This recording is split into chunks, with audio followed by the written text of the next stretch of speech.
Assalamualaikum warahmatullahi wabarakatuh. Sebelumnya izin memperkenalkan diri, nama saya Ridho Ahmad Fauzi dengan NPM 211561001. Pada kesempatan kali ini saya akan menjelaskan konsep yaitu Object Return Method. Jadi Object Return Method adalah sebuah konsep dalam OOP, dalam hal ini bahasa pemrograman Java.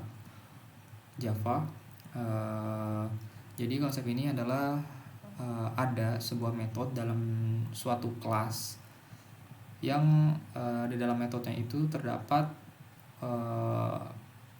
pendeklarasian sebuah metode baru dan metode tersebut kemudian dikembalikan oleh metode tersebut. Nah, dalam hal ini contoh kasusnya ialah pada metode ini, yaitu metode yang bernama segitiga buat lebih besar, atau metode dengan nama buat lebih besar dengan tipe datanya dari kelas segitiga.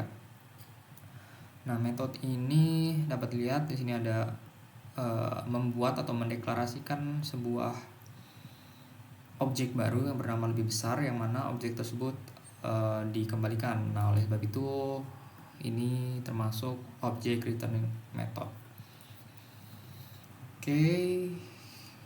Nah, kemudian selanjutnya adalah set of memory. Akan tetapi sebelum itu kita akan melihat dulu dari mainnya itu bagaimana kita pemanggilannya.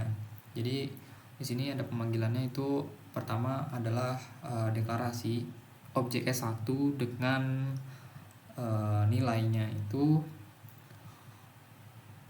segitiga dengan argumen masukan itu 3 dan 5. Nah, argumen 3 dan 5 ini bertindak sebagai nilai input untuk konstruktor dari kelas segitiga. Di sini konstruktornya itu ini, dimana apabila diberi argumen di dalam yang dalam hal ini 3 dan 5, maka ini akan menginisialisasi nilai tinggi dan alas itu masing-masing adalah 5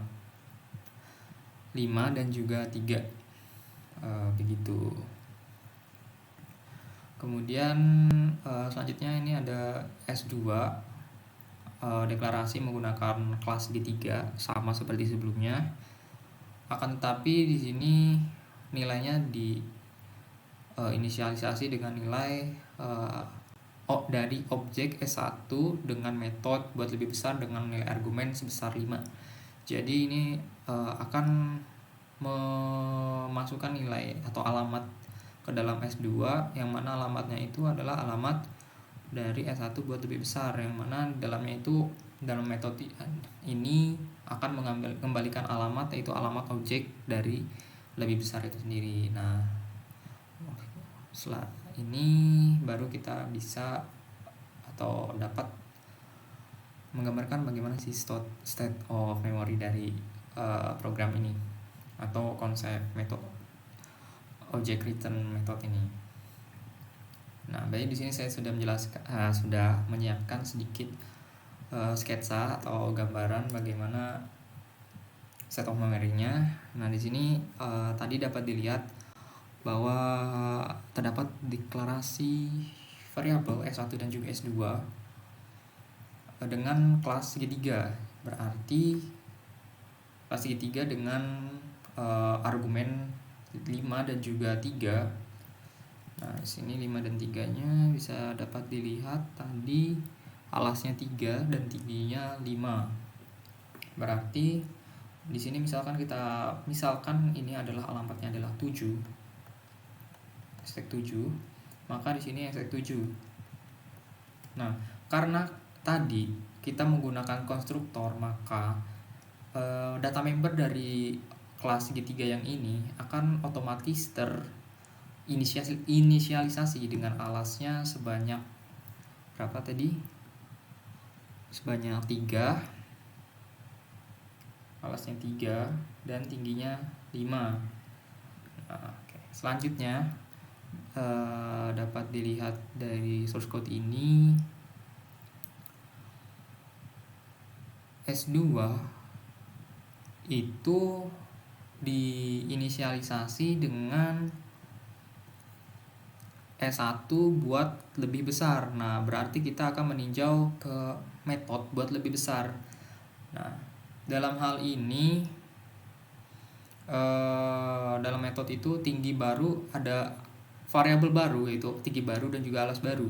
Berarti nih masing-masing ini akan dikali di dalam metode yang ada di dalam kelas segitiga, yaitu berarti ini jadi 15 dan ini jadi maksud saya dikarenakan tadi kali 5 jadinya 15, maka ini juga jadi 25. Nah, nilainya itu kan dikali 3 karena metode tadi. Belum selesai. Nah, itu nilai dari untuk alas dan tinggi yang baru. Nah, alas dan tinggi baru ini kemudian menjadi input untuk nilai dari objek baru lebih besar ini. Nah, dapat dilihat kan tadi di metode ini lebih besar itu merujuk ke kelas segitiga juga. Nah, kelas segitiga juga. Nah, ini juga tadi seharusnya ke sini ya, lupa tidak diberi ke sini. Nah, objek sini dengan nama lebih besar, anggap aja alamatnya 8. Ini berarti juga 8. Berarti ini menuju ke 8, dimana 8 ini isinya tadi karena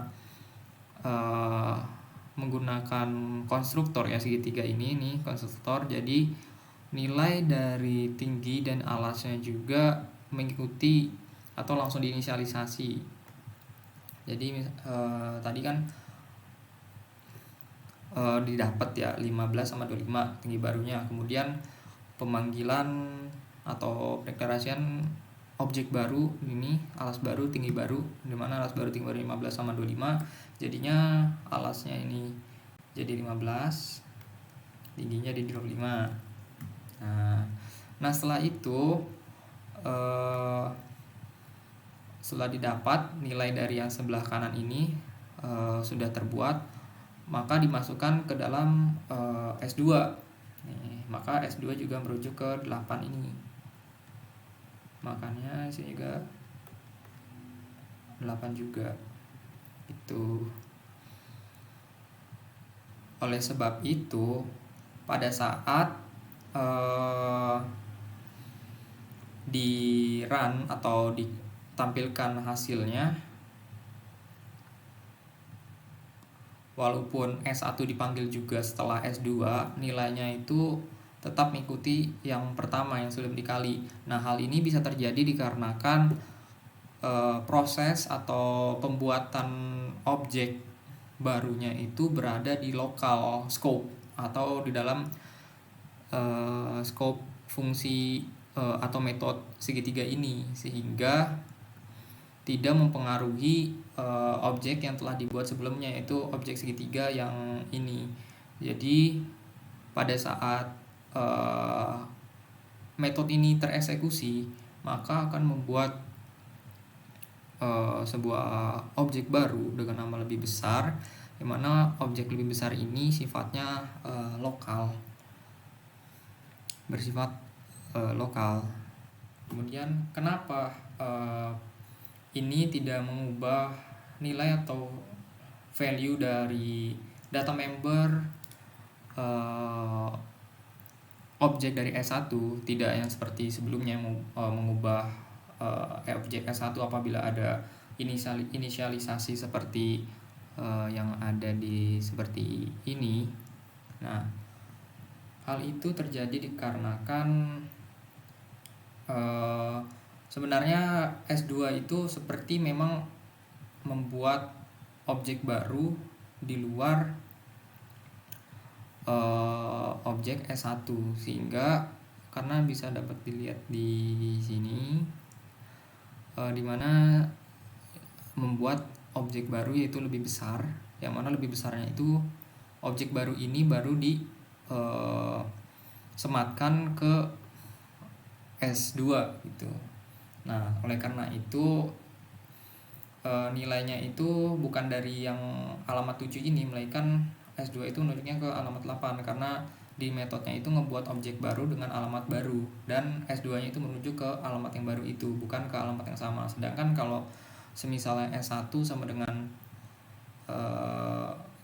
S2, maksudnya S2 sama dengan S1 saja, itu baru mengopi alamatnya langsung kan. Nah, kalau yang ini berbeda dikarenakan pada case yang ini itu membuat suatu objek yang baru di sini yang kemudian dikembalikan menggunakan fungsi sintaks return.